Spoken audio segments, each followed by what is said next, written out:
84-year-old Nancy Guthrie, more than 4 months after she disappeared from her Tucson home. Volunteers in Mexico say they received a tip about where her remains could be. 12 News reporter Maria Stobbs is here with the latest. Maria? Mark, that's right. This search group regularly looks for missing people, and they've helped find the remains of dozens of people in the Nogales area. But this is the first time they've received a tip that specifically mentioned Nancy Guthrie. On the night of January 31, 2026, in Tucson, Arizona, an 84-year-old woman shared dinner with her family, returned home, and stepped through her front door, never to be seen again. By the next morning, she had vanished, leaving behind only drops of blood on her porch. That woman was Nancy Guthrie. Nancy lived in the quiet, upscale community of the Catalina foothills, nestled beneath the Santa Catalina Mountains. At 84, she was known as a woman of deep faith, a loving mother of 3, and a devoted grandmother. She was also the mother of Savannah Guthrie, co-host of NBC's Today Show. But before national attention turned to her case, Nancy was simply living a peaceful life, attending church, spending time with loved ones, and following the steady routines that defined her days. Her life was structured and predictable. Because of her limited mobility and reliance on daily medication, independence was no longer easy. Her family remained close, and her neighbors knew her well. That routine made the events of January 31st especially troubling. That evening, Nancy had dinner at her daughter Annie's home. It was an ordinary family gathering, nothing unusual, nothing alarming. Later that night, Annie's husband drove her back to her home in the Catalina foothills, dropping her off just before 10 p.m. It would be the last time anyone close to her saw her. The next day, February 1st, Nancy was expected at a neighbor's house to watch an online church service, a weekly ritual she rarely missed. When she failed to arrive, concern quickly grew. Calls were made. Family members were contacted. Eventually, someone went to check on her. What they found changed everything. Nancy was gone. Her home felt disturbingly out of place, and on the front porch, there were small drops of blood. At 12:08 p.m., a 911 call was placed. By 12:15 p.m., deputies from the Pima County Sheriff's Department were at the scene. What unfolded next would become one of the most heavily watched missing person cases in recent memory. Sheriff Chris Nanos personally responded to the scene, an unusual move that signaled the seriousness of the case. He later explained that Nancy's age and fragile physical condition made the situation immediately alarming. Then investigators discovered something even more troubling. Nancy's critical daily medication was still inside the house, untouched. For authorities, that detail removed all doubt. Nancy had not left willingly. According to Sheriff Nanos, her limited mobility made it nearly impossible for her to leave on her own. Investigators quickly concluded that someone had taken her. A large-scale search began almost immediately. Helicopters scanned from above. Drones swept across the rugged terrain. Infrared technology searched for heat signatures. But despite the intense effort, no trace of Nancy was found. No vehicle. No witnesses. No trail. Only an untouched neighborhood, and one house where an elderly woman had seemingly disappeared overnight. For 10 days, investigators released little information. No suspects. No vehicle descriptions. No clear leads. As time passed, pressure mounted, from the media, from the public, and from Nancy's family. Then, on February 10th, the investigation took a major turn. The FBI and Pima County investigators revealed recovered footage from Nancy's Nest doorbell camera. The footage hadn't come directly from the device, but from residual data stored on remote servers. The reason? The camera had been intentionally disabled. Whoever approached Nancy's home that night had deliberately tampered with it, cutting the feed. But they hadn't accounted for previously uploaded data. The footage showed the final 44 seconds before the camera went dark at approximately 1:47 a.m. A masked figure appears. The individual was fully concealed, wearing a balaclava, gloves, and carrying what appeared to be a holstered weapon. Over their shoulders was a black Ozark Trail 25-liter hiking backpack. That detail stood out. Ozark Trail is sold exclusively through Walmart, making it a potentially traceable item. The figure walked toward the front door, reached toward the camera lens, and seconds later, the feed went dark. The footage was later released publicly by FBI Director Kash Patel, highlighting the federal seriousness of the case. From the video, forensic analysts estimated the suspect to be a male of average build, approximately 5 feet 9 inches to 5 feet 10 inches tall. Investigators soon uncovered more. About 1.5 miles from Nancy's home, search teams found a black glove resembling the one seen in the footage. It was submitted for DNA testing. More gloves were later found throughout the wider search area. Then came a critical breakthrough. DNA recovered from Nancy's property did not match Nancy. It belonged to someone else. That meant one thing for certain. Another person had been there. Around the same time, authorities detained a man during a traffic stop in Rio Rico, Arizona, roughly 12 miles from the Mexican border. He was questioned overnight and released the next morning, maintaining his innocence.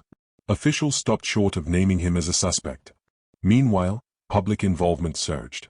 The FBI reported receiving over 13,000 tips related to the case. Retired Phoenix Homicide Sergeant Troy Hillman described the recovered footage as a major break in the investigation, but cautioned that evidence alone did not solve a case. And then the story took another shocking turn. As investigators worked through DNA, surveillance footage, and physical evidence, another disturbing element emerged: ransom demands. Within days of Nancy's disappearance, media outlets, including TMZ, received ransom notes demanding $6 million in Bitcoin. The notes included wallet information, deadlines, and instructions. But the demands didn't go first to Nancy's family. They went to the press. And that detail would shift the entire direction of the investigation. The story took another turn when TMZ founder Harvey Levin revealed a startling detail. A payment appeared to have been made to the Bitcoin wallet listed in the ransom note. The exact amount was never disclosed due to the active investigation, but one fact stood out: the wallet receiving the payment was the same one provided directly to the Guthrie family. To investigators, that was significant. It suggested this wasn't a random scammer taking advantage of headlines. Whoever sent the note had specific knowledge and seemed deeply connected to the unfolding case. Then a second ransom note surfaced. This one carried a chilling promise. Nancy Guthrie would be returned to her family within 12 hours if the full $6 million was paid. Investigators immediately analyzed that timeline.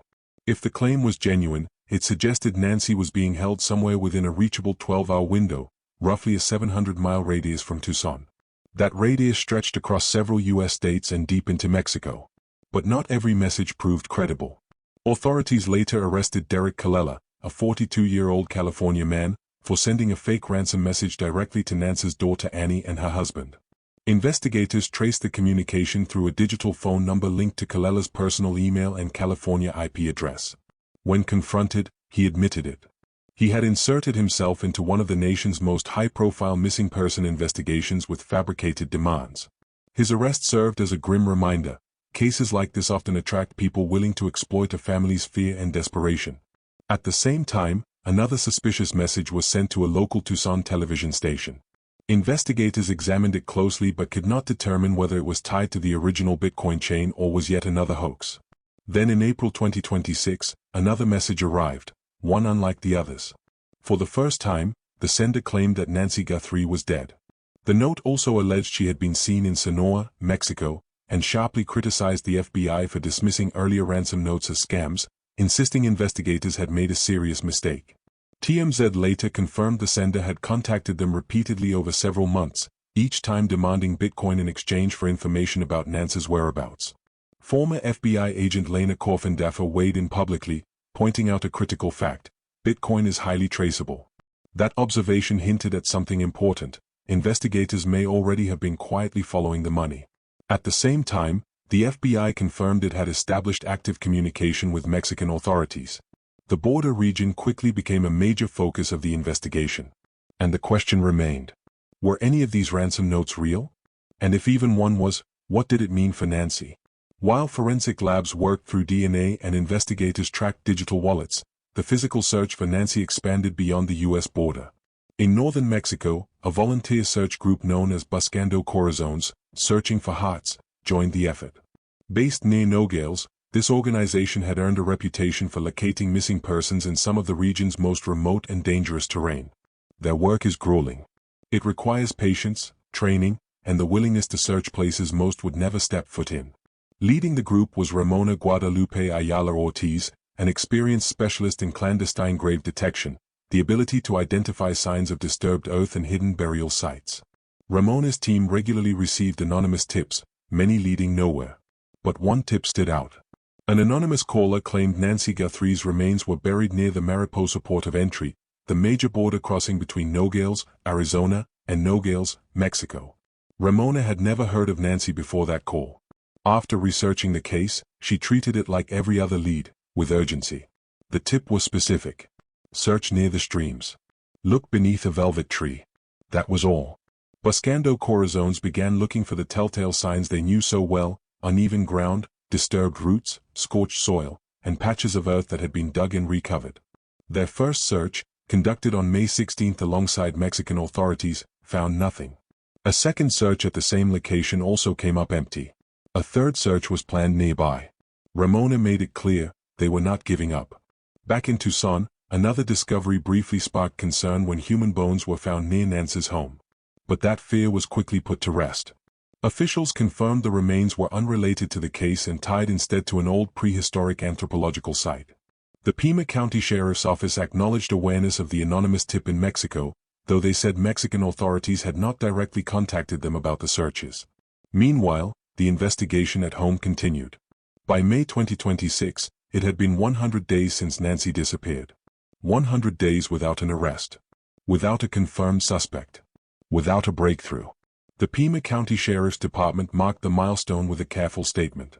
Scientific evidence processing and digital media analysis remain ongoing. That was the update. Not closure. Not answers. Just confirmation that the work continued. Sheriff Chris Nanos went a step further, publicly stating that an arrest would happen in this case. No timeline. No details. Just certainty. By then, the scale of the investigation had grown massive. The FBI confirmed that 150 agents were actively assigned to the case, a level of involvement rarely seen in missing person investigations. The reward money had also reached historic levels. The FBI offered $100,000 for information leading to Nancy's whereabouts or the arrest of those involved. A private donor added another $100,000. And Nancy's own family offered $1 million for credible information leading directly to her return. Still, no one came forward with the answer investigators needed. Behind the scenes, crucial physical evidence had been sent to a specialized forensic lab in South Florida, signaling that authorities were pursuing advanced analysis beyond what local facilities could provide.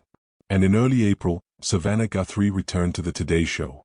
Sitting beside her friend and co-host Jenna Bush Hager, she spoke openly about the pain of returning to normal life while living through uncertainty. She described the show as something to hold on to, 2 hours each day that gave her structure, purpose, and something to keep moving toward. But no amount of routine could lessen the weight she carried. Because every time the cameras stopped rolling, the same question remained. Where is Nancy Guthrie? Then came Mother's Day 2026.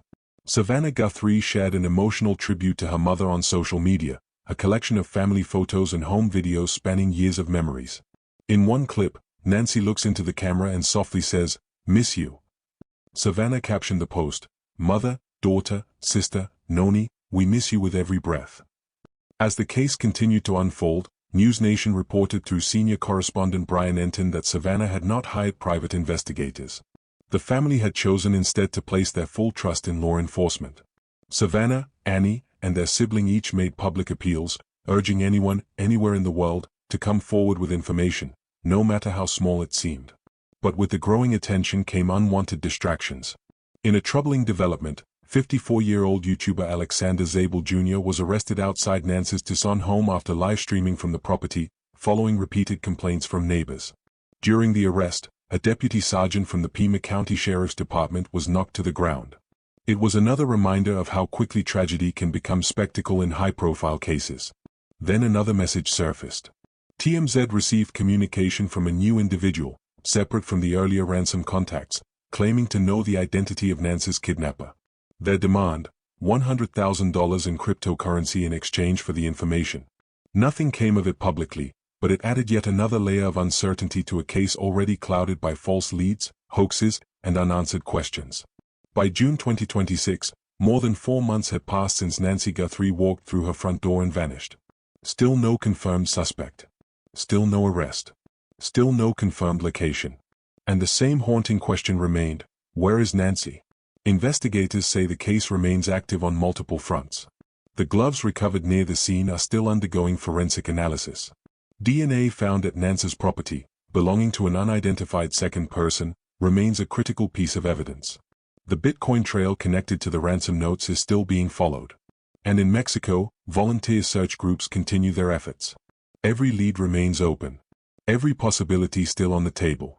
But none have yet delivered the breakthrough investigators desperately need. And the biggest questions remain unanswered. Was this planned? If so, for how long? How did the suspect know Nancy's routine so precisely? How did they know she would be alone that night? Did they take her across the border? Who wrote the ransom notes? Were any of them real? And most importantly, is Nancy still alive? What makes this case so unusual isn't just its public profile. It's the level of preparation. Nancy was 84 years old with severely limited mobility. She wasn't someone who could be lured away or chased down. Whoever took her came directly to her home, prepared. A mask, gloves, a weapon, a backpack, knowledge of her security camera system. This wasn't random. It was deliberate. Whoever did this knew Nancy, or knew enough about her life to strike with precision. And at the center of all of it is not just a case file, but a person. Nancy Guthrie was a mother, a grandmother, a woman of faith. She spent her evenings with family, watched church services with her neighbor, and lived quietly in a neighborhood she called home. Her medication was left untouched on the counter, not because she forgot it, but because she never got the chance to take it. Her last known act was saying goodnight to her family and stepping inside her home. And since that moment, her family has been living in the shadow of that unanswered goodbye. Savannah has said publicly that this case never leaves her, not for a single second. She carries it into work, carries it home, and carries it through every moment in between. But she keeps going. Because giving up is not an option. And for her family, neither is forgetting. If you have any information about Nancy Guthrie's disappearance, contact the Federal Bureau of Investigation or the Pima County Sheriff's Department immediately. Every tip matters. Every call could be the one. And somewhere, someone may be holding the piece that finally brings Nancy home.